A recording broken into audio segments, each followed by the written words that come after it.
चलने से रुक गया, लेकिन तो जो तू पाप कर्म कर रहे हो आप उससे कब ठहरोगे, कब रुकोगे, कब छोड़ोगे कार्य को। अंगुलीमाल को समझ में नहीं आया।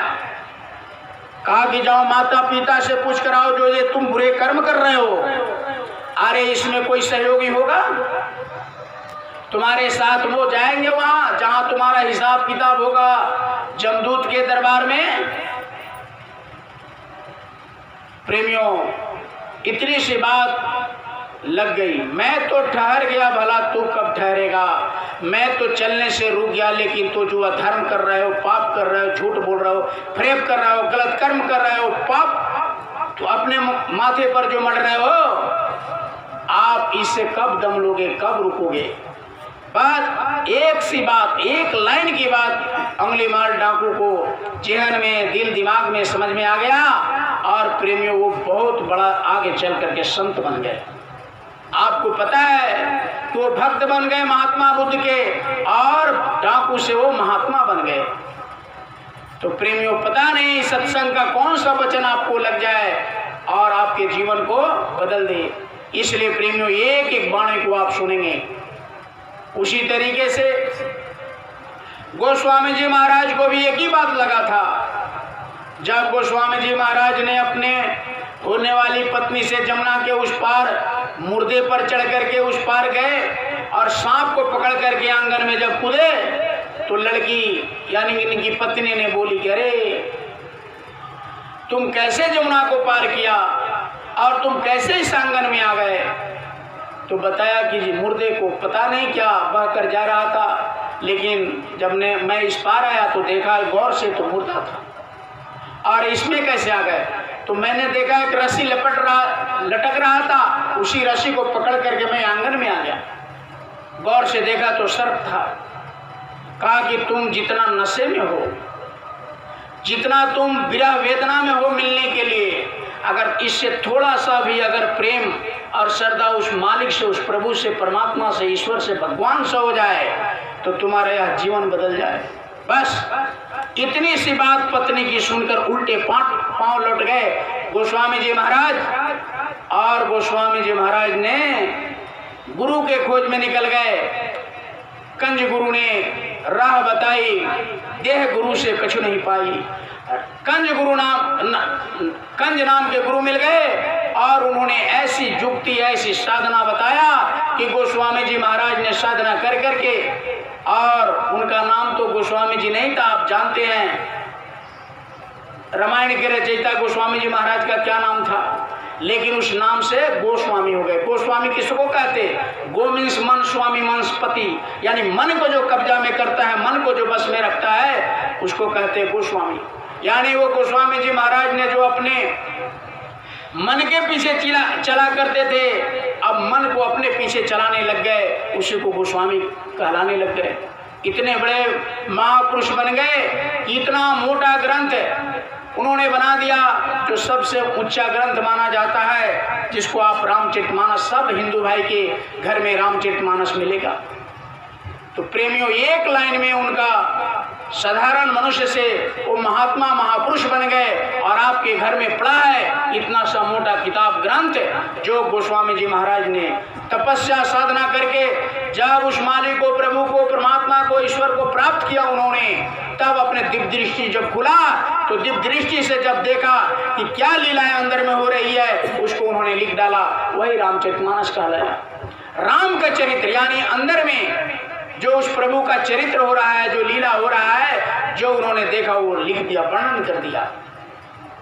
तो प्रेमियों, बड़े ध्यान से आप एक एक वाणी सुनेंगे, यानी एक एक वाणी आपने देखा कि साधारण इंसान से, साधारण मनुष्य से महात्मा बन गए।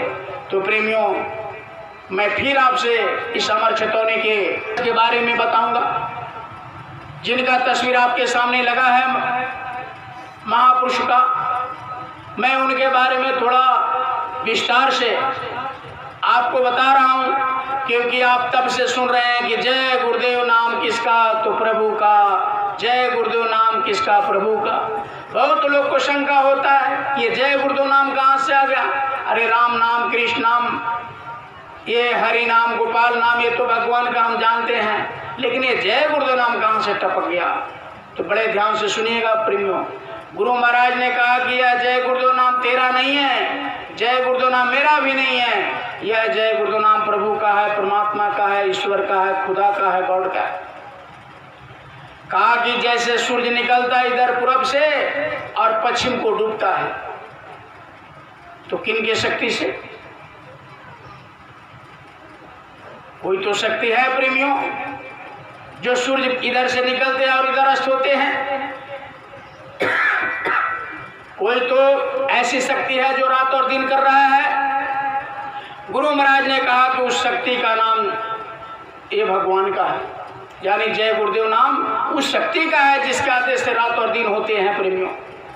गुरु महाराज ने आगे कहा कि यह जय गुरुदेव नाम उनका है जो एक ही खेत में आप कोने पर मरचा लगाते हैं और उसी खेत में, उसी मिट्टी में आप ईख लगा देते हैं, तो ईख में मिठाई और मरचा में तिताई कौन भरता है?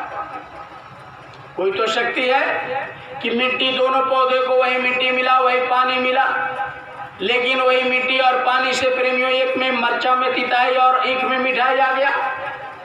तो गुरु महाराज ने कहा कि जो शक्ति ईख में मिठाई और मरचा में तिताई भर दिया, वही शक्ति का नाम जय गुरुदेव।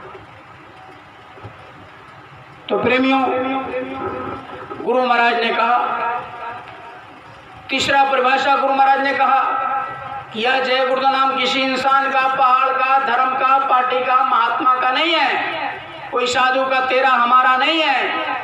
यह जय गुरुदेव नाम उस प्रभु का है जो प्रभु ने माँ के स्तन में बच्चा पैदा होने के पहले दूध भर देता है। बच्चा बाहर नहीं आया, लेकिन उस बच्चे के परवरिश करने के लिए माँ के स्तन में पहले से परमात्मा ने दूध भेज देता है। अभी बच्चा बाहर नहीं आया, तब की उस बच्चे का परवरिश करने के लिए भगवान ने व्यवस्था कर देता है। कौन करता है? तो उस प्रभु का नाम गुरु महाराज ने कहा, उस शक्ति का नाम ये जय गुरुदेव है। आप कहोगे कि भाई भगवान का इतना नाम है तो जय गुरुदेव नाम क्यों?